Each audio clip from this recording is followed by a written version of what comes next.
네, 수업체 들어가겠습니다. 안녕하십니까. 부득이 마이크를 끼고, 마스크를 끼우고죠. 마스크를 착용한 채 수업을 좀 상호간에 애매하긴 할 텐데 이해를 해주시고요. 뭐 교육청에서 그렇게 하라 그래서 하게 되네요. 수업하다 되게 숨이 찰 것 같습니다. 일단 다들 같이 고생하는 건데요. 여러분들 좀 감안해 주시길 바라겠고요. 일단 한 7회에 걸쳐서요. 형법을 할 겁니다. 7회에 걸쳐서 형법을 할 거고 그 다음에 5회에 걸쳐서 형사소송을 할 거예요. 그래서 문제를 보니까 총론이 한 180에서 90 제가 홀수만 할 거거든요. 홀수만 할 건데 도중에 이제 기출은 웬만하면 풀 겁니다. 기출은 풀 건데 아까 확인해 보니까 재수없이 짝수에 많더라고요. 그래서 짝수를 할까 생각도 했다가 일단 이제 그대로 갈 건데 도중에 이제 정확히 겹치는 것들이 있어요. 그런 것들은 그냥 넘어갈 겁니다. 넘어갈 건데 웬만하면 이제 홀수하면서 변시, 기출은 거의 풀 것이다. 그렇게 생각하세요. 그래서 하루에 대충 한 80페이지가 나가야 되더라고요. 만만치 않습니다. 그래서 물론 강론은 좀 더 빨리 나갈 수는 있을 것 같은데요. 어쨌든 여러분들이 복습 좀 열심히 해주시길 바라겠고 사실 예습은 큰 의미는 없을 것 같아요. 예습은 하게 되면 다 풀어가지고 멍하니 있는 경우도 있다고요. 그래서 여러분이 예습보다는 이제 수업 들으시고 복습하다 보면 짝수 쪽에 있는 것들 그런 것들 보세요. 보시고 거의 겹치긴 할 겁니다. 문제 스타일상. 어쨌든 도중도중에 정리하는 것들도 좀 잘 하시길 바라겠고 바로 수업 시작하도록 하겠습니다. 자, 2페이지에서 명확성 원칙부터 나오네요. 명확성 원칙. 사실은 명확성 원칙은 잘 나오는 건 아니죠. 우리가 소급표 금지 원칙하고 유추해석 금지 원칙이 잘 나오는 편입니다. 그래서 명확성 원칙은 맨날 답되는 게 3번에 있는 거예요. 2번 아니면 3번이 늘 이제 우리에게 핵심이 되는 건데 읽어봅니다. 법규범의 명확성 여부는 문헌에 따라 판단해야 되고 입법 목적이나 취지, 연역, 체계적 구조는 불명확하기 때문에 고려해서는 안 된다. 아니죠. 이런 걸 체계적으로 다 고려를 해야죠. 틀렸고. 그 다음에 2번. 법규범의 문헌은 어느 정도 가치 개념을 포함한 일반적 규범적 개념을 사용하지 않을 수 없는 것이기 때문에 그렇죠. 최대한이 아니라 최소한입니다. 우리가 최대한이면 좋겠지만 그럴 수가 없어요. 그래서 최소한의 명확성으로 족하고 특히 3번에서 법 문헌이 법관의 보충적인 가치 판단을 통해서 의미 내용을 확인할 수 있고 그러한 보충적 해석이 해석자의 개인적 취향에 따라 좌우될 가능성이 없다. 그러면 괜찮다는 겁니다. 그래서 이게 이제 핵심입니다.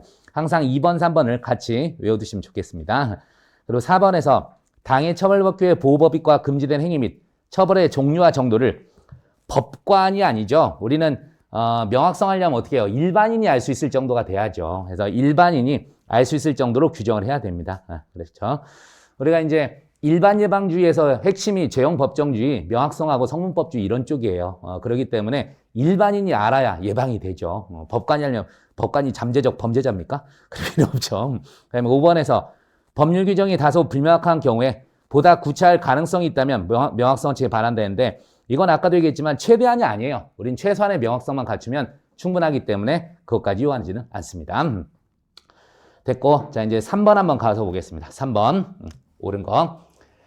범죄 후 법률의 변경에 의해 행위가 범죄를 구성하지 않는다. 이건 무죄가 아니죠. 우리가 1조 1항에 따라서 1조 2항에 따라서 이제 신법에 따르게 되는데 신법에 가니까 죄가 아니야. 근데 행위 당시엔 죄였다고. 이게 우리 형사소송법 316조에서 말하는 면소 판결 사유가 되겠습니다. 그래서 확사10회에서 이제 4호가 되겠죠. 316조 4호에 돼서 범죄 후 법률 폐지 그쪽은 4호가 됩니다. 면소 판결 사유가 됩니다. 그 다음에 2번 범죄 후 공소시효가 완성되기 전에 범죄에 해당하는 공소시효를 연장하는 법률을 제정하는 것은 형벌 불소 원칙에 반하지 않으나 공소시효가 완성된 후에 범죄에 해당하는 공소시효를 연장. 다시 해서 진정소기법을 얘기하는데 우리 5.18 특별법에서 예외적으로 그죠? 예불경심한 4가지 사유 정도 있을 때는 그때는 예외적으로 정당화된다 그랬습니다. 그래서 형벌 불소 원칙에 반하는 게 아니다. 그래서 틀렸고요.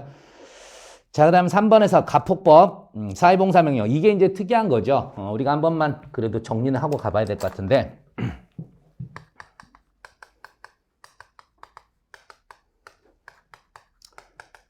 자, 소급표 금지 원칙에서요. 다시 해서 범죄 성립하고 처벌. 이거는 당연히 소급표 금지 원칙이 적용이 되죠. 하지만 이제 형벌 외에 범죄 성립과 처벌에서 처벌이란 말 하지 말고 형벌이란 말 쓸게요. 죄송합니다. 형벌, 형벌. 형벌까지는 적용이 되는데 얘를 이렇게도 얘기하잖아, 우리가. 형벌 불수고 원칙. 인간적으로 숨 많이 잡니다, 지금. 되게 좀 힘드네요. 자, 실체법에서 이제 범죄 성립, 그 다음에 이제 형벌과 관련된 거는 적용이 되는데, 특히 이 절차법, 우리 이제 소송법 규정 있죠? 소송법 규정은 적용이 안 되고, 그 다음부터 보완처분, 이것도 원칙은 적용되지 않습니다. 이게 장래 재범 방지 차원에서 이루어지는 그런 거라서 과거에 제재된 형벌과는 성격이 달라요. 그런 쪽이고, 다음에 이제 예외가 지금 이제 써놓은 이 가폭법 이겁니다. 딱 하나 있네요. 가폭법상의 사회봉사명령. 여기에 대해서는 우리 판례가 예외적으로 실질이 형벌과 유사하다 그래서 적용을 해버렸습니다. 보완처분. 그 다음에 이제 또 나오는 게 판례 변경 나오죠? 판례 변경. 그래서 이것도 적용하지 않습니다. 우리가 해석만 변경되는 거죠. 법률은 그대로 존재하고 그렇기 때문에 해당하지 않는다. 이렇게 갑니다. 이렇게 돼요. 근데 나온 김에 유추해석 금지 원칙.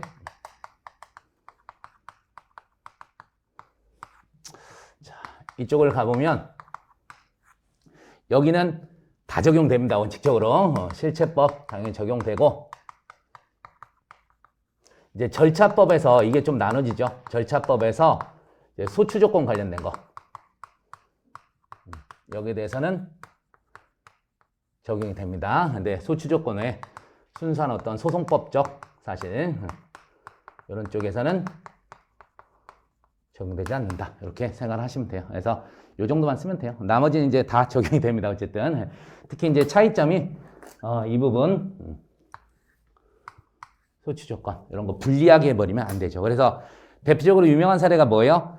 미성년자 소송 능력이 있으면, 의사 능력만 있어도 충분하죠. 의사 능력을 갖추면 소송 능력이 있게 돼요. 소송행위 능력이 있게 되는데, 처벌 불응의 사표시를 했는데 법정들의 동의가 필요하다고 해석하는 한 피고인에게 불리한 유추해석, 그런 겁니다. 또 친고죄 고소 주관적 불가분 원칙, 이게 피고인들한테는 안 좋아요. 따지면 범인들한테는 별로 안 좋은 건데, 그것도 어떻게 돼요? 반의사불벌죄나 즉시고발 사건 같은데 적용하지 않습니다. 유추 적용하지 않습니다. 그런 것 등이 다 이거와 연결된 얘기예요. 그렇게 정리를 하시면 되겠습니다. 자, 어쨌든 가봅니다. 3번에서 계속해서 3번 보세요. 가폭법. 그래서 사회봉사명령 마지막 부분 보시면 형벌 불수고 원칙에 따라 행위시법을 적용해야 된다. 맞는 지문이 됩니다. 그 다음 4번 바로 나오네요. 고소불가분. 이게 독점규제 및 공정거래에 관한 법률 위반, 다시해서 즉시고발 사건에 유추지원 금지 원칙 반하지 않는다가 아니라 반합니다. 준용하게 되면. 그 다음에 무기징역형을 선택한 후 장량감경을 하여 유기형을 선고하는 경우 30년을 초과한 징역형을 선고할 수 없다 그랬는데, 자, 무기징역을 선택하면 장량감경 하더라도 이것까지 사실은 시험 문제 내면 안 되는데 10년 이상 50년 이하예요. 10년 이상 50년 이하 그렇게 돼요. 그래서 이런 거는요 사실 답하고 상관없어요. 우리 문제 보면 형법이건 형사소송이건 잘 모르는 지문들 나올 때 있어요. 그건 거의 답하고 상관없습니다. 크게 신경 안 쓰셔도 됩니다. 이거는 저기 뭐 법원직렬 이런 거 공부한 사람들 할 때 외우는 거거든. 그래서 전 이제 거기도 강의를 하니까 이걸 알고 있어서 알고 있는데, 일반 우리들에게 기대할 수 없습니다. 이거를 공부하라고 기대 가능성이 없으니까 이런 거 그냥 넘어가세요. 넘어가시고 5번 가봅니다. 5번 OX 기억. 자, 익숙하다 했더니 최신 판례군요. 도로가 아닌 아파트 단지 내 지하주차장에서 운전면허 없이 승용차를 50m 운전한 경우 무면허운전에 해당하지 않는다 했는데, 자, 이게 작년에, 재작년이구나. 벌써 2003년 전이네요. 2017년 말이었구나. 전 18년 8년 생각했는데, 이게 우리가 음주운전할 때 도로하고 나머지 도로의 개념이 다르다는 거, 그것 때문에 나와 있죠. 우리가 음주운전에서 도로는 도로교통법에서도 도로교통법상의 도로 아닌 곳에서 한 것도 무조건 해요. 그러니까 제가 장난처럼 지네 집이 넓어, 지네 집에서 운전했어. 그것도 음주운전이 가능해요. 근데 일반 무면허운전이나 이런 쪽에서는요, 도로교통법상의 도로여야 돼요. 그래서 여기 나온 것처럼 아파트 단지 내 지하주차장 돼 있는데 이것도 조금 이제 너무 생략을 했다. 이게 이제 이 단지 내에 아무나 들어올 수 없는 거죠. 그래서 이제 관리되고 이런 쪽이라면 이거는 도로교통법상의 도로가 아닙니다. 그래서 무면운전 해당하지 않는다. 너무 줄였다. 그다음에 니은 행위 당시 판례에 가면 처벌 대상이 되지 아니한 것으로 해석되었던 행위를 재판 시에 해석을 달리해서 처벌할 수 있다 했는데 그래요. 판례는 썼던 것처럼 소급표 금전칙 적용 대상이 아닙니다. 적용 대상이 아니다. 그 다음에 디귿 폭처법 4조에 항상 규정한 범죄 단체 구성원으로서의 활동, 추상적 포괄적으로 명확성 원칙에 반한다. 그럼 벌써 사라졌게? 아니에요. 설마 애들이 뭐 바르게 살기 운동 이런 거 하겠습니까? 새마을 운동 이런 거 하겠어요? 당연히 범죄 활동이죠. 예상되는 겁니다. 됐고. 그 다음에 이제 리얼. 참 얘도 잘 나오는 거죠. 인터넷 화상 채팅을 하면서 PC 모니터 화상에 비친 채팅, 상대방의 유방 등 신체 부위를 상대방 의사에 촬영했다. 이거는 신체를 촬영한 게 아니죠. 그렇기 때문에 당연히 성폭법 4조, 14조 1항 다른 사람의 신체 촬영은 아닙니다. 됐고. 그 다음에 미음에서 운전면허를 받지 아니하고에 정지된 사람을 포함시킬 수는 없죠. 그래서 받지 아니하고와 정지된 사람은 전혀 다르다. 이렇게 보면 되겠습니다. 19년 3차 했었군요. 참고로 1번 기억 그 판례가 나올 줄 알았는데 아직 안 나와가지고. 자, 7번 가봅니다. 하여튼 기억지문 잘 외우시고. 7번. 옳지 않은 건. 위계 간음죄를 규정한 구형법 304조. 이거 잘 모르실 거야. 공부한 지 얼마 안 된 분들은. 이게 옛날에 이제 법에서 갑자기 이제 저도 용어가 혼빈간, 혼인빙자 등 간음죄 하면서 이제 같이 딱 삭제를 해버렸거든요. 여러분 그 법적 견해 변경과 사실관계 변경에서요. 항상 기준을 잘 갖고 계십시오. 법적 견해 변경은 중대한 법이에요. 일단 우리가 공부하는 법은 다 중대한 법이에요. 7법, 앤드 형법 관련한 특별형법 있죠. 특가법, 특경법, 폭처법, 군형법도 마찬가지고 이런 것들은 다 법적 견해 변경입니다. 그러니까 형법에서 삭제된 거 당연히 법적 견해 변경이에요. 그리고 헌재가 날렸어. 헌법재판소가 위헌 결정하거나 환불 때문에 바꿨어. 그것도 다 뭐예요? 법적 견해 변경입니다. 그렇게 생각하시면 돼요. 그 외에 듣보잡법, 특히 민법에서 배우는 거 있잖아. 민법을 절대 무시하는 게 아니에요. 그래서 부동산 등기 특별조치법 등등 막 나오잖아. 나오는 그런 거 몰라도 돼요. 그런 거는 다 뭐다? 단순한 사실관계 변경으로 보게 됩니다. 그래서 1번에서도요. 반성적 고려예요. 그래서 당연히 범죄 후 법령 개폐로 범죄를 구성하지 않는 그런 폐지된 때에 해당하게 되고 그 다음에 2번 패스하도록 하겠고요. 그 다음에 3번 형을 가볍게 개정하면서 부칙에서 개정 전 범죄에 대해 종전의 법을 적용하도록 규정했다. 예, 문제 없습니다. 그래서 우리가 사실은 이제 형법 8조에 가면 단서에 돼 있죠. 우리가 8조에서 우리 형법 총칙에 관한 것은 다른 데도 다 적용이 되죠. 준용이 되는데 단 그 법에 특별한 규정이 있을 땐 그러하지 아니하다잖아. 그래서 다른 법에서 법률을 개정하면서 부칙으로 이렇게 우리 1조 2항과 달리 피고인에게 유리하게 법이 개정됐는데 그냥 이 법 시행 전 행위는 전 국법을 적용한다 해버리면 그게 우선하는 거예요. 8조 단서에 따라서 그 점을 이해하십니다. 그래서 이게 8조와 관련된 거라는 거 좀 이해 좀 해두셨으면 좋겠습니다. 그래서 형벌 불소급 원칙이나 신법 우선 원칙에 위반되는 게 아니라 적법한 겁니다. 그래서 해설에서도 여러분 한번 참조해 주시면 되겠습니다. 그래서 우리 형법 8조에 근거 두고 있다. 그 다음에 특정 범죄자 위치 추적 전자장치 부착에 관한 법률이 개정되어 부착명령 기간을 연장하도록 규정합니다. 자, 요게 뭐라고요? 보안 처분이잖아. 그래서 소급표 금전칙에 위반될 여지 없습니다. 그 다음에 5번. 제일 유명한 판례네요. 포괄일죄로 되는 개개 범죄행위가 법 개정의 전후에 걸쳐서 행하여졌대요. 자, 우리는 항상 행위시법이 무슨 법이죠? 종료시에 시행되고 있는 법이죠. 그러니까 당연히 개정 전후 불문하고 당연히 신법이 행위시법으로 적용이 됩니다. 제일 잘 나온 거에서 신고법의 법정형에 대한 경중을 비교해 볼 필요 없습니다. 볼 필요 없다. 그래서 제일 잘 나오는 판례고요. 그 다음에 8번도 보겠습니다. 옳은 거.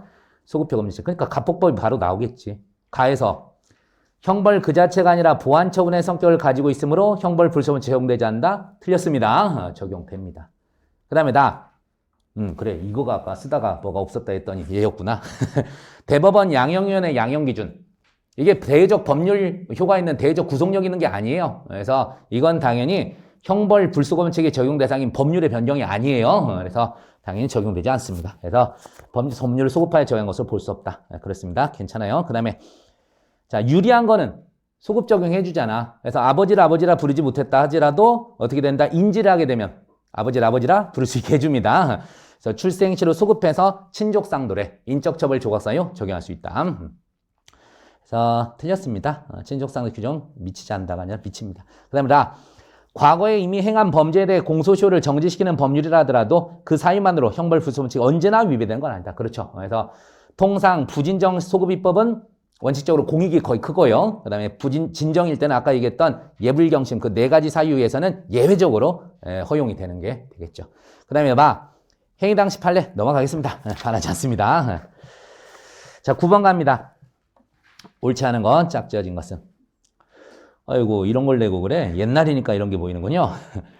일반적으로 죄형법정주의 사상적 배경으로는 몽테스큐의 권력분립론 이게 이제 3권 분립 거기서 나온 거예요. 입법, 사법, 행정 3권 분립 그것 때문에 나온 거고 그다음에 포이에르바 심리강제설 이게 이제 일반 예방 출발점입니다. 여기서 이제 소극적 일반 예방 위하 이런 거 나온 거고요. 그다음에 베카리아 범죄와 형벌의 균형론 뭐 이런 게 있어요.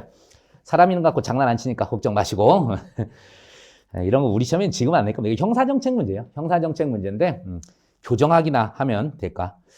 교정학 강의를 해달라고 제일 와가지고 갈등 중인데 그래서 하는 김에 형법, 형소, 교정까지 하면 다 되잖아. 형사는 다 할 것 같아서 시간이 없어서 아직 못한다고 했는데 돈을 많이 주면 간다고 했습니다만 어쨌든 니은 관습형법은 간접적으로도 형법 해석에 영향을 미칠 수 없다가 아니라 관습형법도 유리하면은 적용합니다. 유치 적용하는 거죠. 그래서 관습형법이 불리하게 작동하면 성문법주의에 어긋나게 되지만 유리하게 작동할 때는 가능한 거예요. 그렇게 생각하시고. 그 다음에 디귿, 음란 개념이나 정당방위 규정 중 상당한 이유, 명확성 원칙에 반하지 않죠. 반했으면 벌써 사라졌습니다. 그 다음에 리을 패스하겠고요. 그 다음에 미음, 그치. 참 잘 나오는 주문인데 여러분 그 목적론적 축소해석 허용되는 해석이다 아니다? 허용됩니다. 일단 목적론적 해석은 축소 해석이건 확대 해석이건 허용은 돼요. 다만 그게 불리하게 작동될 때만 안 되는 거예요. 그래서 피고인에게 유리한 사유를 목적론적 축소 해석한다. 안 됩니다. 또 반대로 피고인에게 불리한 사유를 확대 해석합니다. 이런 거 안 되는 거예요. 그 점만 생각하십시오. 그래서 유리한 규정을 축소 해석, 피고인에게 불리한 결과를 초래하면 안 된다. 이게 이제 자수의 개념을 범행 발각전으로 한정했던 그 판례에서 나왔던 얘기입니다. 넘어가시고 11번 갑니다. 자, 옳지 않은 거 1번. 법률을 해석하는 전문가 이해와 판단으로서 처벌법규의 입법 목적이나 전체적 내용 구조를 살펴보아 구성요건에 해당하는 행위 유형을 정형화하거나 한정할 합리적 해석 기준을 찾을 수 있다. 그렇다면 명확성 원칙, 형벌법규의 명확성 원칙에 반하는 것이 아니다. 이렇게 하는데 자, 어디에서 틀렸어요? 아까 제가 처음에 얘기했잖아. 그때 앞에서는 지금 법관 이런 말 나왔잖아요. 일반인의 입장에서 봐야죠. 전문가의 이해와 판단으로 이렇게 해석하면 안 되죠. 그래서 이 문제는 잘 냈네. 그래서 쭉 보면 이건 아마 분명히 1번 그냥 끄덕하고 넘어갔다가 나머지 다 읽어보고 답이 없네? 그래서 다시 보게 되는 그런 문제가 될 겁니다. 그래서 이런 것 통해서 이제 우리가 항상 기출문제를 풀어보는 이유가 있는 거예요. 기출문제에서 트릭을 쓰는 부분들이 있거든. 그래서 이런 것들 기억을 하십시오. 꼭 바꾸는 데가 그거야. 아까 일반인을 전문가나 뭐 재판관, 법관 이런 식으로 바꾸니까 조심하시고요. 그 다음에 2번. 처벌법규의 구성요건이 명확해야 한다고 하여 모든 구성요건을 서술 개념으로 규정한 것은 아니고요. 다소 광범해서 법관의 보충적 해석을 필요로 한 개념을 사용했다 하더라도 통상 해석 방법에서 건전한 상식, 통상 법관적 가진 사람이 어떤 게 금지된 행위고 처벌의 종류 정도를 알 수 있으면 명확성 배치된 거 아닙니다. 그 다음에 3번에 나오네요. 형벌법규 문헌은 당연히 엄격히 해석해야죠. 그래서 불리한 방향으로 확장, 유치 해석해서는 안 되고. 그 다음에 4번 판례 상관없습니다. 형벌부소원칙에 반하지 않고. 그 다음에 이제 5번에서 자 우리는 법률 우위 원칙, 법률 유보 원칙 이런 거 기억할 거예요. 그래서 시행규칙의 규정이 모법의 위임 범위를 벗어난지를 판단함에 있어 당의 특정 조항 하나만을 가지고 판단할 건 아니죠. 그래서 시행령 규칙의 내용이 모법의 입법 취지, 조항 전체의 유기적 체계적으로 살펴보아 해석 가능한 것을 명시한 것에 지나지 않냐거나 취지의 근거, 구체하게 한 것일 때는 규율 범위를 벗어난 걸로 볼 수 없다. 쓸데없이 길군요. 넘어갑니다. 12번도 풀어보겠습니다. 12번. 옳지 않은 거. 블로그 등 사적 인터넷 게시 공간. 이게 이제 소지인데, 하하, 그러게. 지금 그 N번방 때문에 난리인데, 이제 소지만 해도 난리가 날 것 같다. 사람들이 다 궁금한 거예요. 우리 집사람도 저한테 물어보고, 우리 장모님도 저한테 물어보고. 그래서, 오스방, 혹시 그런데 가입한 거 아니지? 해서, 돈이 없어서 가입 안 했습니다. 그렇게 얘기했는데, 텔레그램 저 할 줄도 모르고, 이제 여기 걸린 사람들이 꽤나 이제 골치 아프게 생겼어요. 당연히 이게 뭐 소지가 자동으로 되더만. 그러니까 제가 봤을 땐 최소한 공동정모나 방조를 아마 엮어버릴 가능성이 꽤 높을 것 같은데, 자, 그래요. 어쨌든, 소지의 개념. 자, 소지는 알다시피 우리가 어떤 처분권을 갖고 있어야 되죠. 근데 여기 있는 것처럼 이적 표현물인 타인의 글을 삭제할 권한인데도 그냥 자신의 인터넷 게시 공간에 그냥 냅뒀어. 이걸 가지고 소지라고 볼 수는 없어요. 그래서 당연한 얘기고. 그 다음에 2번에서 특정 범죄자에 대한 위치 추적 전자장치 부착 법률, 부착명령 청구 요건으로 정한 성폭력 범죄를 2회 이상 범하여 나오는데 통상 우리가 범하여라는 것은 유죄 확정 판결을 말하죠. 근데 아시다시피 소년법상 보호처분이 형사처벌입니까? 아닙니다. 이거는 기판력도 발생하지 않잖아요. 그래서 어떻게 되죠? 형사소송에서 보호처분이 확정된 사건에 대해서 다시 공소제기되면 만약에 이게 기판력이 발생했으면 형사처벌과 똑같다면 당연히 어떤 판결 나가요? 면소 판결을 해야 될 거 아니야. 근데 그게 아니잖아요.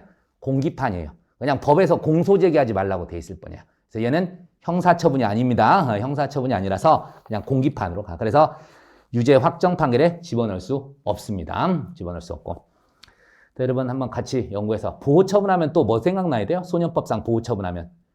친구 하나 더 얘기해 드릴까요? 형소 얘기인데 직결심판이랑 같이 외우셔야 돼. 직결심판하고 소년법상 소년보호처분 공통점 자백보강법칙이 적용되지 않는 애들입니다. 자백보강법칙이 적용되지 않는 애들이에요. 그런 것들을 저래 공부할 때 계속 같이 외워버리셔야 돼요. 그래서 특징들 해서 같이 외워주시면 좋겠습니다. 자, 그 다음 이제 3번입니다. 가폭법 형사해봉사명령 또 나왔는데, 자, 어쨌든 마지막 봅니다. 형벌 불소원칙 적용됩니다. 적용되고. 그 다음에 4번. 구청소년 성보에 관한 법률에서 반의사불벌. 아까 떠들었던 게 나왔군요. 청소년에게 의사능력이 있다. 우리가 소송능력, 소송행위 능력은 의사능력만 있으면 돼요. 민법상 행위능력 필요 없습니다. 의사능력만 있는 이상 청소년의 처벌임한 의사표시 철회, 법정대의 동의가 필요하다고 보는 것은 유치해석 금연칙에 반한다. 그 다음에 도로교통법 원동기장치 자전거 면허를 받지 않냐고 또 나왔는데 정지는 포함되지 않죠. 2번 판례가 잘 나오는 게 이게 전원합치 판결이에요. 그래서 잘 나오는 겁니다. 됐고 그 다음에 이제 적용 범위로 가봅니다. 1번 가봅니다. 적용 범위 옳지 않은 거. 1번 속지주의죠. 우리 속지주의. 일단 우리나라 땅에서 뭐 하나만 걸려있으면 돼요. 예비 음모가 걸려있건 착수가 걸려있건 기수가 되건 결과가 발생했건 뭐 하나라도 걸려있으면 돼요. 그래서 외국인이 대한민국 공무원에게 공무원이 취급한 사무에 알선한다는 명목으로 금품을 수수하는 행위가 대한민국 영역 내래요. 당연히 적용됩니다. 그래서 우리나라 재판권 있고 우리 법규인 변호사법 적용할 수 있습니다. 틀렸습니다. 그 다음에 2번 죄를 지어 외국에서 형의 전부 일부가 집행된 사람에 대해서 집행된 형의 전부나 일부를 선고하는 형에 산입한다. 그죠? 예전에 이제, 임의적 감면이었어요. 그렇다가 이제 헌재에서 한번 맞았죠? 그래서 이제 필요적으로 산입한다. 이렇게 바꿔놓은 거가 된 거죠.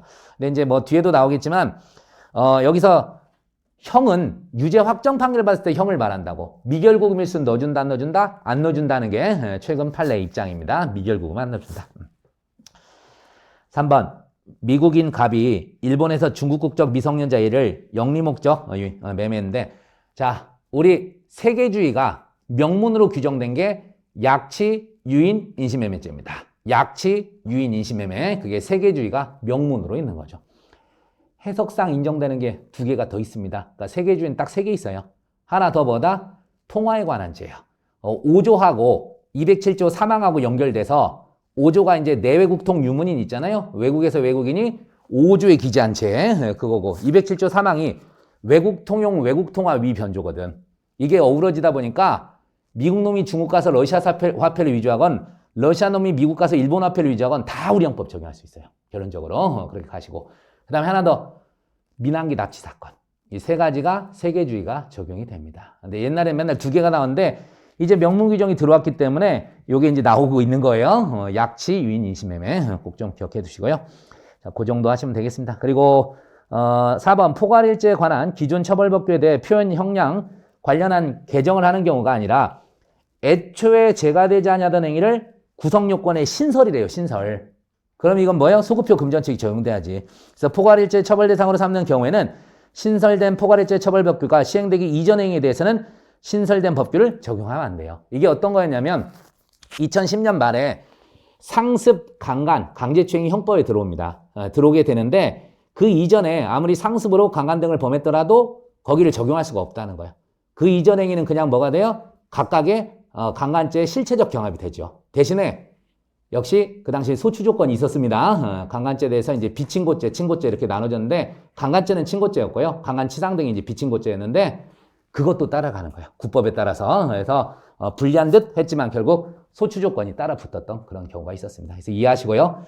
자, 5번 갑니다. 법률 이념의 변경에 의한 것이 아니라 다른 사정의 변천에 따라 그때그때 특수한 필요에 대처하기 위해 법령 개폐했대요. 당연히 사실관계 변경입니다. 1조 2항 적용하지 않습니다. 넘어가시고 3번 가봅니다. 옳지 않은 거. 1번 한시법의 추급 적용 가능성. 자, 이제 이거를 생각을 해야죠.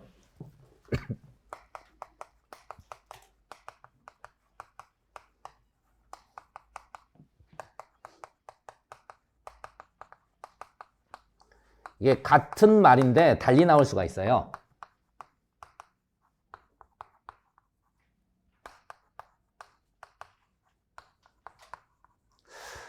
자, 추구표를 부정한다는 것은 1조 2항을 적용한다는 거예요? 부정하겠다는 거예요?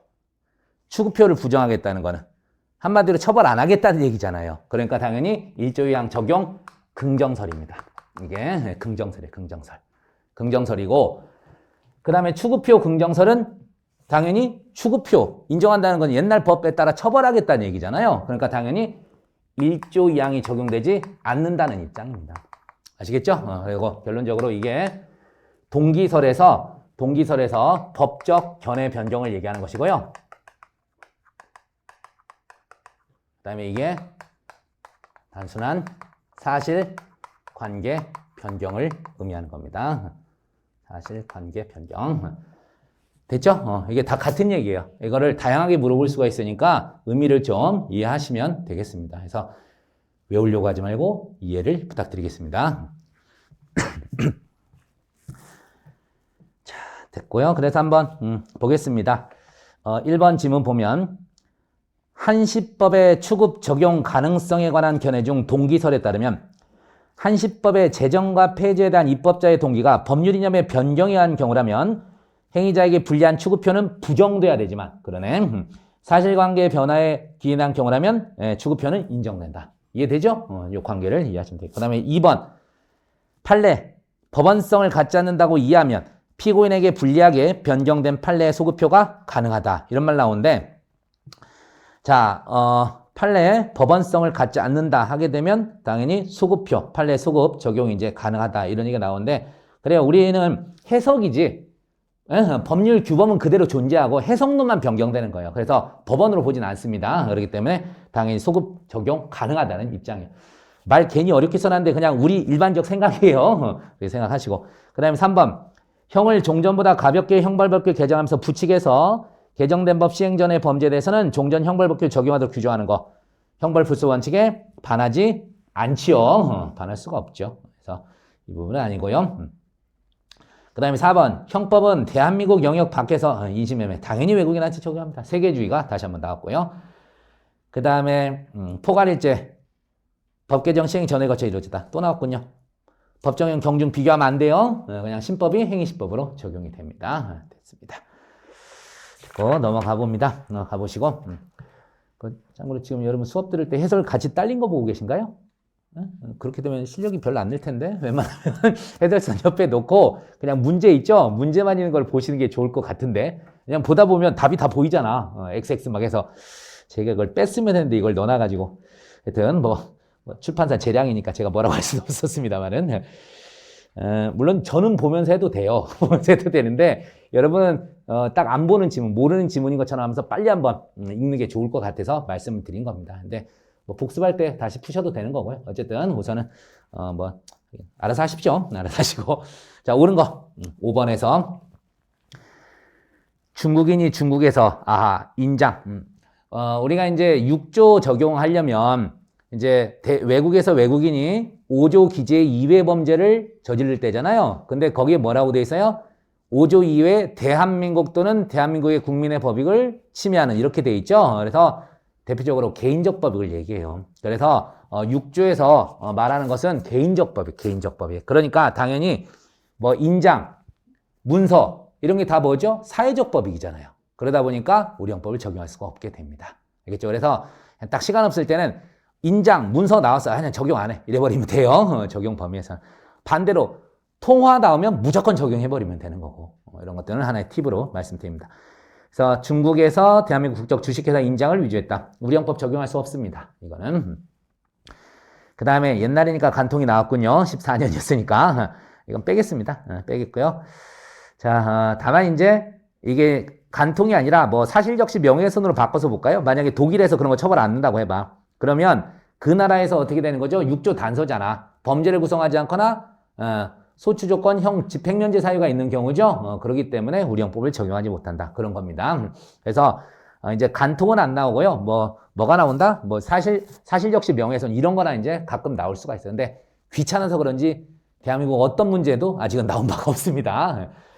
그래서 그냥 A죄를 처벌하지 않는 그런 식으로 이제 나오죠. A를 처벌하지 않는 무슨 나라에서 이런 식으로 나오게 될 겁니다.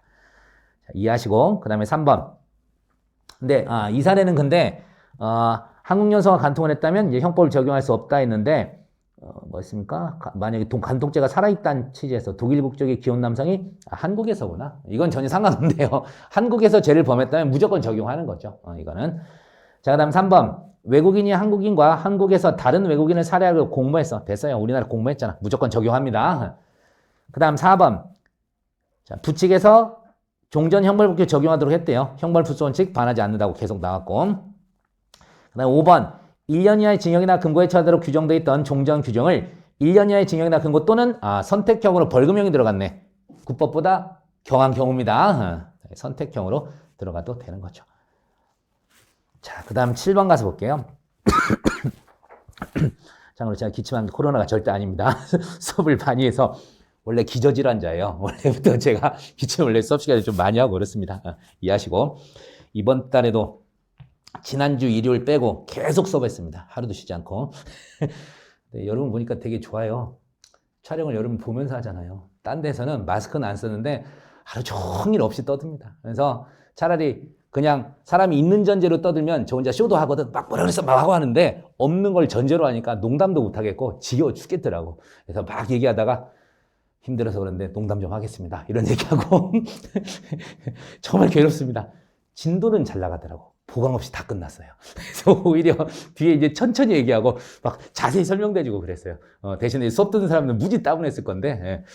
그래서 보니까 만나니까 좋습니다, 여러분. 그래서 어쨌든 와서 하시는데 여러분들 많이 얻어 가십시오. 많이 가르쳐 드리겠습니다. 자, 7번 가보겠습니다. 옳지 않은 거. 1번. 형법이 개정되어 강간죄 등에 대한 상습범 처벌 규정이 신설됐다고요. 신설입니다. 개정형법의 시행 전에 상습으로 행해진 강간죄 등은 상습범이 아닌 수재 경합범이 되는 거죠. 그리고 이제 이런 취지 때문에 원래 이제 상습범을 포괄일죄가 아니라 실경으로 가자는 주장도 많아요. 대표적으로 이제 돌아가신 이지상 교수님도 계속 주장하셨던 분이에요. 그래서 이거랑 연계돼서 하나 말씀드리면 포괄일죄에서 보강법칙, 자백 보강법칙 때문에 얘기하는 거예요. 포괄일죄에서 특히 상습범에 대해서 우리 판례가 어떤 입장이죠? 개별 행위마다 보강 증거가 필요하다는 입장이에요. 그렇게 생각을 하세요. 그래서 포괄일죄 상습범에 대해서 개별 행위마다 보강 증거가 필요하다는 입장입니다. 그렇게 정리하시면 돼요. 연결해서 같이 외워두십시오. 자, 계속 가보겠습니다. 2번. 범죄 후 법률이 변경되었으나 형의 변경이 없대. 자, 우리는 항상 원칙과 예외 중에서 뭐를 따라가는 게 원칙이에요? 당연히 원칙을 따라가야죠. 그래서 형의 경중에 변경이 없대요. 형의 변경이 없대. 그럼 원칙에 따라 국법을 적용해야죠. 행위시법, 국법을 적용합니다. 이런 게 나올 때 우리가 멍한데 이게 이제 리걸마인드예요. 아시겠어요? 항상 원칙을 적용하는 게 맞죠. 그래서 국법을 적용하는 게 맞습니다. 재판시법이 아니라 행위시법을 적용해야 됩니다. 3번. 형법 1조 1항에서 말하는 행위시란 범죄행위 종료시고 그 다음 4번. 법률의 변경에서 형이 국법보다 경한 때 신법을 적용하는데 경과 규정으로 배제할 수 있고 5번 위헌 결정. 예, 무죄입니다. 위헌 결정이 무죄가 되는 거죠. 무죄가 되는 거다. 넘어가고 최신 판례 중에 작년 말에 12월 며칠 날 나왔었나? 이제 그 판례 중에서 아주 재밌는 판례가 하나 있습니다. 무죄가 아니라 면소가 나가게 되는 그런 판례가 하나 있어요. 그래서 그건 나중에 이제 관계되면 형소에서 한번 말씀드리도록 하겠습니다. 그거 지금 계속해서 제가 모의고사로 다른 직렬에서 냈더니 다들 찾아와, 처음에.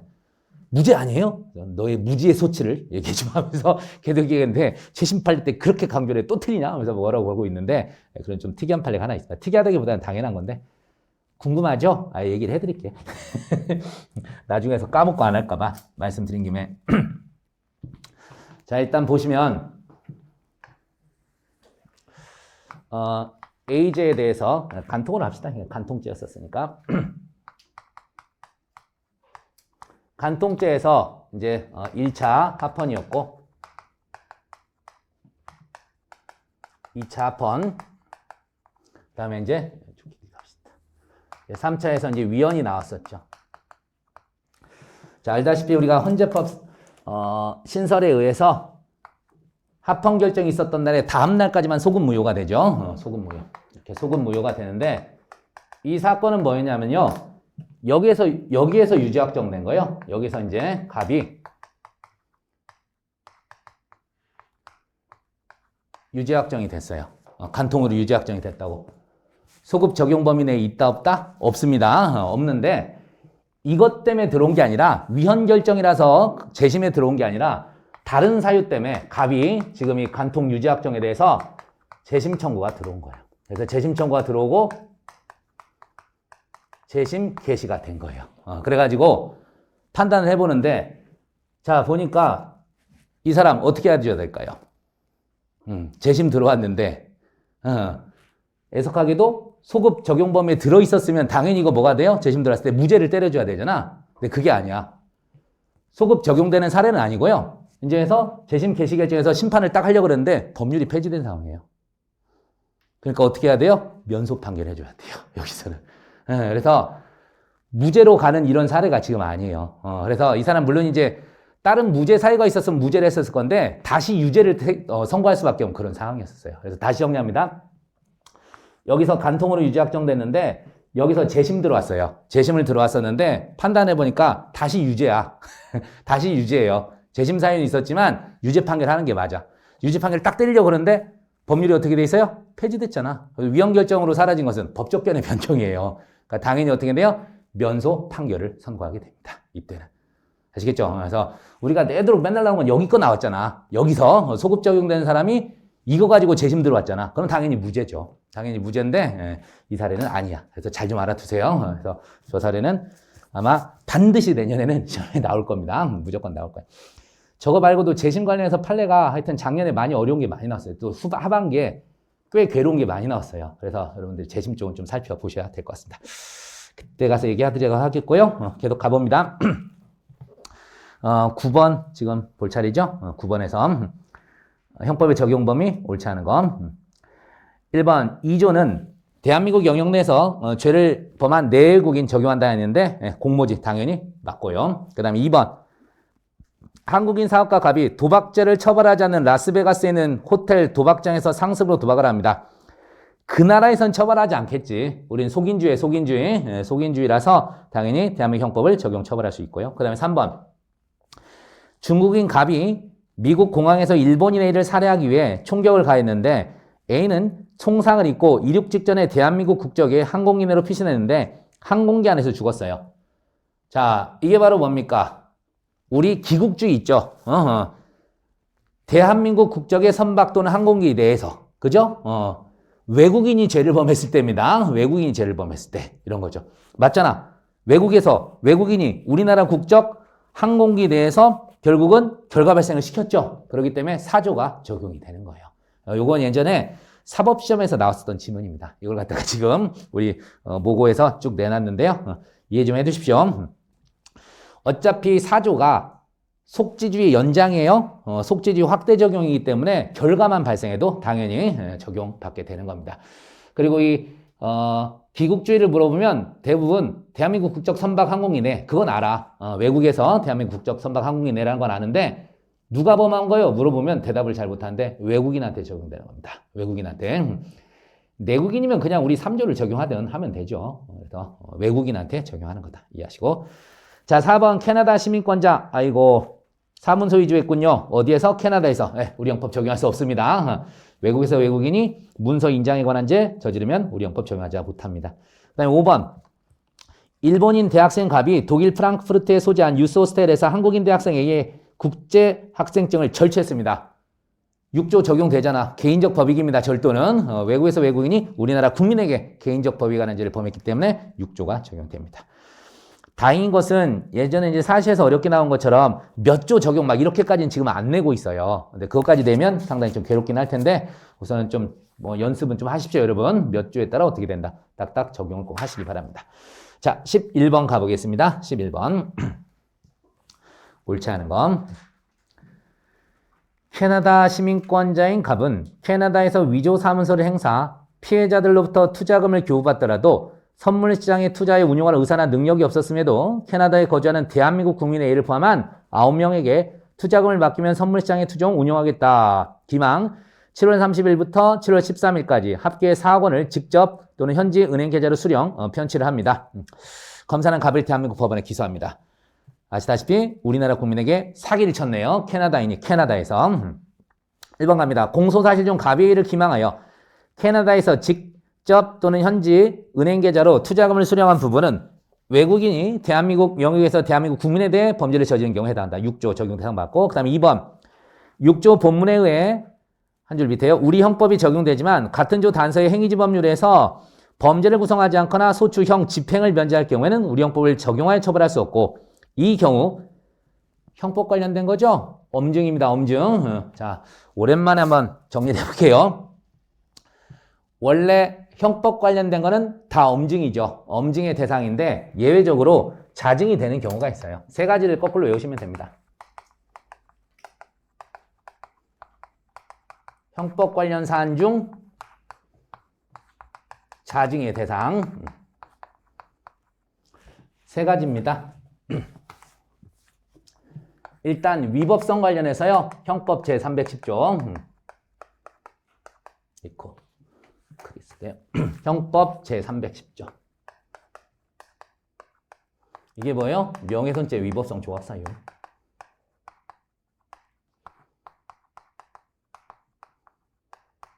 조각 관련돼서 자유로운 증명. 또 이게 뭐죠? 거증책임 전환이기도 하죠. 단 하나 예외. 그 다음에 책임 쪽에서요. 심신상실 미약.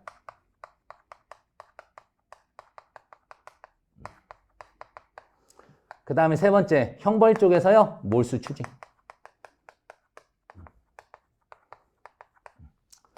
세 가지예요. 이 세 가지가 형법 관련인데 엄증이 아니라 자유로운 증명의 대상입니다. 이렇게 외우시면 돼요. 이거 왜 없습니다. 이거 왜 없고 형사소송은 예외 없어요. 다 자유로운 증명의 대상입니다. 하는 거 나오면 고맙습니다 하고 맞추는 문제 드립니다. 그래서 거꾸로 좀 잘 정리해 두시기 바랍니다. 어차피 형소에도 할 거라서 미리 합니다. 자, 하시고 자, 가서 볼게요. 대충 적으시고 그래서 마지막에 일단 형법 관련이니까 엄증 대상이 맞습니다. 그 다음에 3번 형법 6조 본문에서 정한 대한민국 국민에 대해 죄를 범한 때란 대한민국 또는 대한민국의 법익이 직접적으로 침해되는 결과. 그래서 개인적 법익이라는 거예요. 기본적으로. 하시고. 그 다음에 4번 2, 3, 4조 위조 사무소 행사죄는 5조 해당하지 않고 또 위조 사무소 행사 행위를 6조 행위라고 볼 수 없다. 그래서 위조 사문서를 행사하는 행위는 우리나라 재판권이 없다. 받고. 그 다음에 마지막 5번 갑의에 이르기만 캐나다에서 직접 또는 현재 은행 계좌로 투자금을 수령한 부분은 대한민국 국민을 기망한 것으로 당연히 우리 형법을 적용해야 된다. 나오게 되는데 지금 뭐가 된 거죠? 5번에서 캐나다에서 A를 기망 당연이란 말이 지금 나오긴 했는데 이것 때문에 지금 틀렸다고 한 것 같은데 이 단서 만약에 그 나라에서 이게 이제 뭡니까? 범죄를 구성하지 않거나 소추나 형 집행이 면제되지 않는 경우면 우리 형법 적용한다. 이것 때문에 이제 틀리게 한 것 같아요. 근데 문제가 좀 애매하죠. 그래서 사기죄를 처벌하지 않는 나라가 세상에 어디 있겠습니까? 그래서 좀 문제를 내려면 잘 낼 것이지 모고니까 이렇게 된 것 같은데 어쨌든 우리가 당연히 반드시 이런 말이 나오면 당연히 반드시 틀리게 되죠. 그래서 꼭 그런 건 아니다만은 거의 그렇게 가는 겁니다. 그래서 의문을 일단 가져야 돼요. 그래서 다른 건 이제 속어법으로 좀 풀어가는 게 맞을 것 같습니다. 조금 수준이 그랬네. 자, 넘어갑니다. 잘 나오다 뒤에서 틀렸어. 이상하게. 자, 13번 갑니다. 옳지 않은 거. 사후 입법을 통해 처벌 근거를 만들어 형사 제재를 가하게 되면 형법 규범에 대한 예측 가능성이 사라진다. 그렇죠? 무서워서 살 수가 없죠. 법적 안정성 이런 거 이제 완전히 깨지게 되는 거죠. 그래서 명확성과도 연계가 되는 겁니다. 사실은. 자, 그 다음에 그러니까 명확성이 예측 가능성 이게 이제 신뢰보 뭐 이런 거랑 다 연계가 되겠죠. 그러니까 법치국가 파생 원칙 관련해서 이제 신뢰보 원칙이 어그러지게 됩니다. 다음에 2번 보충규범의 변경을 1조 2항의 법률의 변경으로 볼 것인가에 대해서 판례는 일률적으로 인정하거나 부정하고 있지 않다. 왜요? 동기서를 따르니까 그렇죠. 법적견의 변경으로 볼 때도 있고 사실관계 변경으로 볼 때도 있으니까 그렇죠.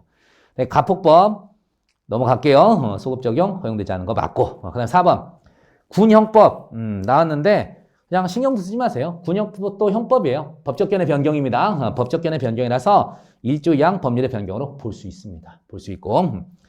그 다음 5번 자 이제 광어권 얘기가 나왔는데 자 여러분 광어권 뭐 들어본 적 있어요? 구광어법? 모르죠. 광어법 모르잖아. 사실관계 변경이에요. 변경된 거. 그래서 매날에 어쩌고저쩌고 막 나오잖아. 1조 2항의 법률 변경으로 볼 수 없다. 맞는 지문입니다. 듣보잡법입니다. 그렇게 외우시면 돼요. 그래서 저도 이 모고 때 해설 달고 제 교재에다가 실어놨었어요. 이거 우리 시험에서만 나왔었던 겁니다. 이게 아마 기출로도 연결이 될 거예요. 그래서 이게 법적견의 변경이 아니라 사실관계 변경입니다. 14번 이거는 넘어가겠습니다. 완전 1차이기 때문에 패스하도록 하겠고 15번 갈게요. 15번 옳지 않은 거 1번 범죄인 시와 재판시 사이에 수차 법률이 개정돼 형이 변경된대요. 뭐 어려울 거 없어요. 가장 유리한 거 적용하면 됩니다.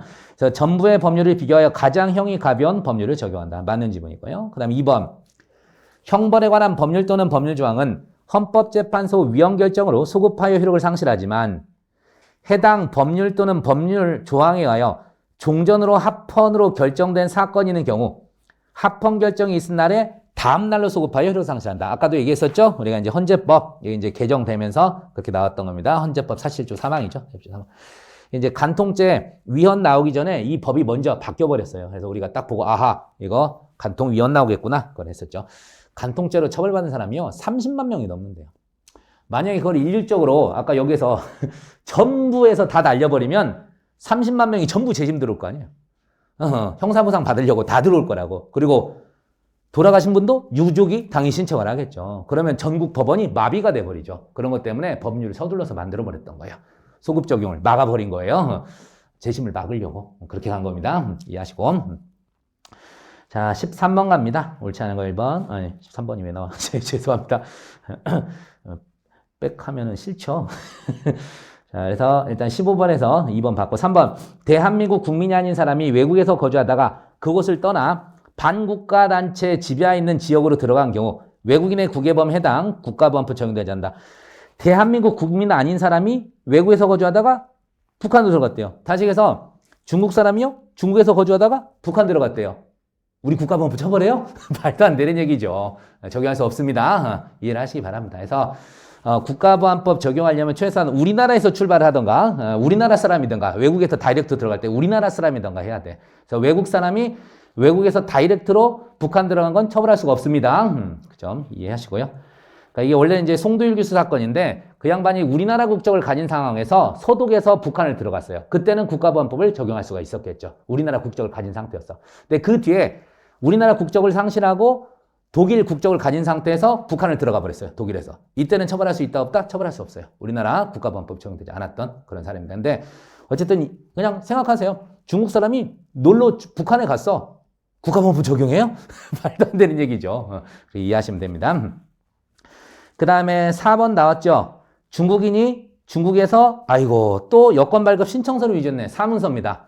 아직도 설마 여권 발급 신청서가 사문서인지를 모르는 사람은 없겠죠. 항상 명의인 기준이에요. 명의인 기준. 우리 사인이 신청하는 거니까 사문서입니다. 사문서. 여권은 당연히 공문서입니다. 공문서. 4번이 틀렸네요. 적용 안 되고.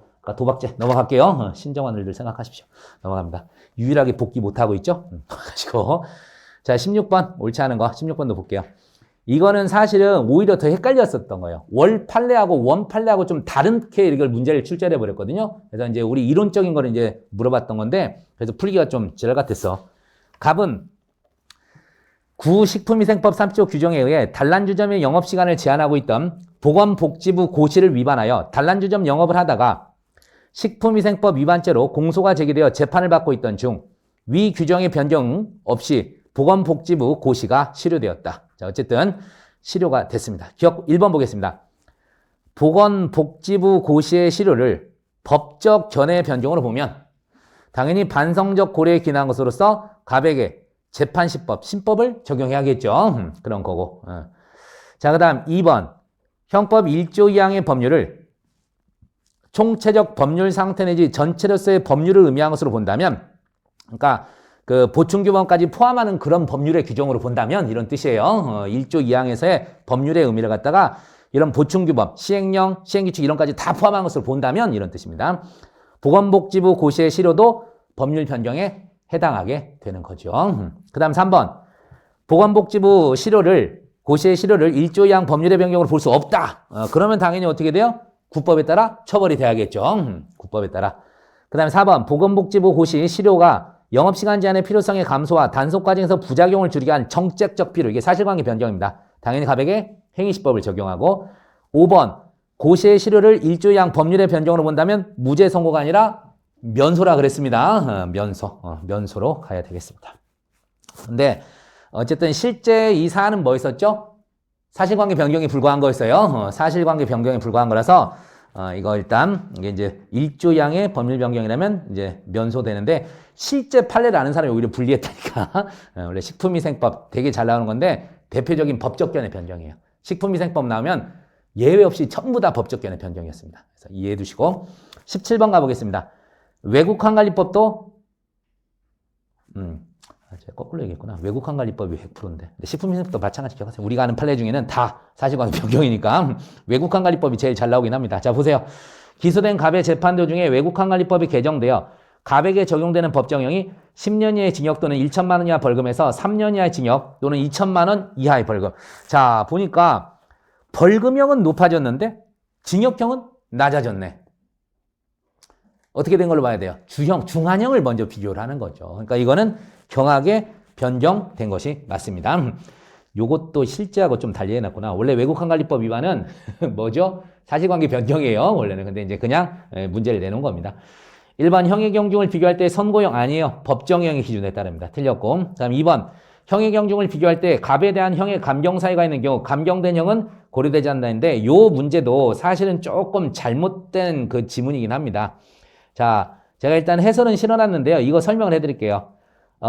여러분 판례 보시면 저기 해설 잠깐 보세요. 해설지 좀 펴셔서 찾아보시면 위에 있는 게 원칙이에요. 오답풀이 1, 2번에서 형의 경중의 비교는 법정형을 표준으로 할 것이고 처단형이나 선고형에 의할 것은 아니며 법정형의 경중을 비교함에 있어 법정형 중 병과형 선택형이 있을 때는 가장 중한형을 기준으로 다른 형과 경중을 정한다. 이거 알고 계시죠?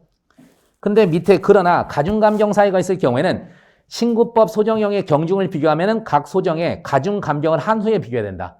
이런 문구도 본 적이 있을 거예요. 근데 이게 맨 처음에 1960년에 이게 한번 나오고 80몇 년에 또 하나가 나옵니다. 딱 두 번 있는데요. 제가 옛날 공부할 때 저 이것도 짜증났었는데 찾고 찾아가니까 지금 60년대 나왔던 이거는요. 판례가 아니라 구형법에서 대한민국 형법, 신형법으로 바뀌는 그때 부칙에 있던 거였어요. 부칙에. 그래서 아무데나 적용하는 게 아니라 구형법과 신형법과의 관계에서만 이게 적용되는 거였었거든요. 그러니까 이걸 판례답시고 여기저기 확대 적용하면 돼야 안 돼요? 안 돼요. 근데 우리나라에서 누가 처음 이거를 출제했는지 모르겠는데 한동안 이게 되게 잘 나왔었어요. 그러니까 우리 수험생에서는 뭐요? 위에도 맞고 아래도 맞고 우리는 어디를 기준으로 잡으란겨? 그래서 이제 미쳐버렸던 거죠. 예. 그래서 요새는 이걸 안 내요. 사실상 잘 안 냅니다. 이제 좀 알았나 봐. 그래서 밑에는 안 내고 원칙대로 그냥 기억하세요. 법정형 기준으로 가게 되고, 그러니까 여기도 이게 형법이라면 제가 이해를 하겠어요. 같은 형법이니까. 근데 그때도 부칙은 뭐다? 옛날 일본 형법에서 대한민국 형법으로 넘어오던 그 시절에 있던 부칙이에요. 그러니까 지금은 딴 데 적용하면 안 되는 거예요, 원래. 근데 이걸 판례라는 이름으로 자꾸 나와. 판례 아니에요, 이거 원래. 판례가 부칙을 인용한 것 뿐이었어요. 이해되겠어요? 그래서 다행히 요새는 2000년대 후반 들어서 10년대 후반 들어서는 잘 안 내고 있더라고. 그러니까 우리는 그냥 가십시오. 이게 2013년 모고에서 한번 나왔는데 짜증났어요, 이런 거. 그러니까 만약에 이게 연결해서 같이 나오면 우선은 세모를 치세요. 우선 세모를 치고 다른 답이 없으면 요거를 이제 찾아가는 수밖에 없습니다. 선택형의 어떤 상대적, 상대풀이로 되는 거니까. 어떤 의미인지 알겠죠? 그래서 원래 이거 판례 아니야. 그래서 대한민국 형법 들어올 때 그때 딱 부칙이 있었던 내용이었습니다. 사실은 제가 이제 강사하면서 짜증나서 찾아봤더니 그렇더라고요. 그래서 도대체 어떤 놈이 이걸 냈길래 10수년 동안 나를 괴롭혔을까 그 생각이 했었는데 여러분한테 말씀드립니다. 요새는 다행히 안 내요. 자, 계속 가겠습니다. 그래서 3번 징역형은 가벼워졌지만 벌금형은 중해졌으므로 가백에는 범죄 후 형이 국보보다 경한 경우라고 할 수 없다가 아니라 경한 경우가 맞아요. 그다음에 4번 법원은 가백에 2천만 원의 벌금형을 선고할 수 있다. 왜요? 신법을 적용할 거니까. 그렇습니다. 4번이 맞네요. 그다음에 법원은 5년형은 안 됩니다. 신법은 3년 이하니까. 자, 됐고 넘어가겠습니다. 19번 없고 이제 형법 이론이 나오네. 우리 2회 변시에서 이게 나왔어. 아니, 2회가 맞지? 2회 변시에서 나왔었는데 이런 걸 내고 그래. 자, 형벌의 목적 내지 기능과 관련된 그런 내용들인데요. 객관주의, 주관주의 나오는데 이게 이제 책임이랑도 연결되니까 제가 조금은 설명할게요. 자, 25페이지에 박스를 잠깐 보십시오. 25페이지에 해설서 25페이지에 박스를 보면서 좀 말씀드리겠습니다. 우리 형법은 크게 객관주의와 주관주의 둘로 나눠집니다. 둘로 나눠지는데 이제 결과를 중시하느냐 아니면 이제 범죄인의 의사를 중시하느냐 여기서 이제 시작이 돼요. 근데 객관주의 범죄이론은 고전학파 또는 고전학파 하여튼 고전적 범죄체계론, 신고전적 범죄체계론 여기에서 이제 출발을 해요. 그래서 모든 불법은 결과반 가치밖에 없다는 거기에서 출발을 하게 됩니다. 그 책임 이런 건 다 어디에요? 주관과 관련된 주관주의와 관련된 거는 뭐 의사, 고의 이런 거 있잖아. 전부 다 책임 단계로 보내는 이런 쪽이에요. 근데 여기는 출발점이 일단 자유사, 즉 신학의 바탕을 둬요. 신학의 바탕을 둬서 모든 인간은 자유사를 갖고 있는 거예요. 그래서 이 자유사를 남용하면 범죄자가 되는 것이고 아닌 사람은 그냥 일반인인 거예요. 그래서 태어날 때부터 범죄자와 비범죄자가 나눠진 게 아닙니다. 그래서 비구별설로 가게 되고 책임이 어떻게 된다? 일단 책임의 근거 보세요. 책임의 근거. 이 자유사를 남용한 데에 대한 비난이에요. 자유사를 남용한 데에 대한 비난. 그래서 도의적 책임론 나오는데 자유사를 가진 자에 대한 윤리적 비난입니다. 그리고 이런 자유사를 가진 사람만 범죄 능력이 있는 거예요. 그래서 책임 능력을 범죄 능력으로 보는 거야. 범죄 능력이 있어야 책임 비난이 가능하죠. 우리가 꼬맹이들 한 3살짜리, 4살짜리가 그냥 슈퍼에서 물건을 가져올 때 그게 잘못이라는 걸 알아요? 몰라요. 그렇기 때문에 비난을 할 수가 없어요. 책임이 뭐다? 불법 행위를 저지르는 데 대한 비난이거든.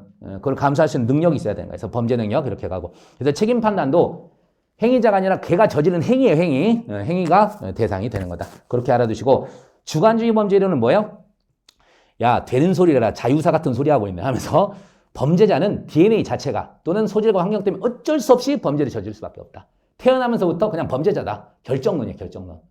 그리고 특히 이제 어디로 가냐 책임의 근거. 그래서 얘들의 이 반사회적 성격 때문에 우리가 얘들을 잡아놓는 거다. 이 반사회적 성격이 이제 사라질 수 있도록 우리가 교화 개선해보고 안 되면 그냥 제거해버리는 거다. 이렇게까지 이제 가게 되는 그런 견해입니다. 그래서 결론적으로 책임의 근거가 사회적 책임론이고 책임 능력이 범죄 능력 아니에요. 형벌 적응 능력이야. 그래서 교화 개선이 가능하면 형벌을 부과하는 것이고 안 되면 그냥 안 하는 거예요. 아시겠죠? 그래서 이렇게 흘러가는 거다. 이런 식으로 좀 이해 좀 해두시기 바랍니다. 참고로 주관주의 범죄론이 저기 행위반가치 이론론이에요. 불법이 오로지 주관적인 것밖에 없다. 목적적 범죄체계론으로 흘러가는 그런 쪽입니다. 근대학파. 요 정도 좀 이해를 해두시면 되겠습니다. 그리고 책임도 행위자 책임이에요. 그 사람의 성격. 자, 그걸 생각하면서 한번 돌아보겠습니다. 1번. 갑의 생각. 지금 옳은 걸 찾으라 그랬군요. 사회 구성원은 현재 사회에서 유효하게 작동하고 있는 법률이 앞으로도 유효하게 통용될 것이라는 믿음을 가지고 있으며 그러한 믿음 내지 기대에 입각하여 자신이 앞으로 어떻게 행동할 것인가를 결정한다. 그리고 법률에 대한 위반 행위가 있을 때 그에 대해 제재가 가해짐으로써 그러한 믿음이 보다 강화된다. 객관주의 범죄론에서 출발하면서 고전학파 입장이고요. 응보형뿐 아니라 이제 소극적 일반 예방 이런 걸 좀 강조합니다. 제재를 통해서 얘들이 이런 거 저지르면 안 되는구나 이걸 이제 알게 된다는 거죠. 그다음에 의례 생각. 필요한 형벌만이 정당화될 수 있다. 어떠한 형벌이 필요한가? 필요한 형벌인가 여부는 다음과 같은 원칙에 따라 판단돼야 된다. 형벌은 개선이 가능하고 개선이 필요한 범죄자에게는 개선시키는 기능을, 개선이 불필요한 우발적 범죄자에게는 위하하는 기능을, 개선이 불가능한 범죄자에게는 무해하는 기능을 수행한다. 이게 리스트가 얘기한 거예요. 범죄사역의 아버지 리스트라는 사람이 했던 말입니다. 그래서 형벌 적응 능력 얘기한 거예요. 책임을. 그 점 생각하면서, 그리고 우리 형법에서는 딱 주간주, 개간주 둘밖에 없다니까. 그래서 둘 중에 하나 잡고 이제 가면 돼요. 자, 갑니다.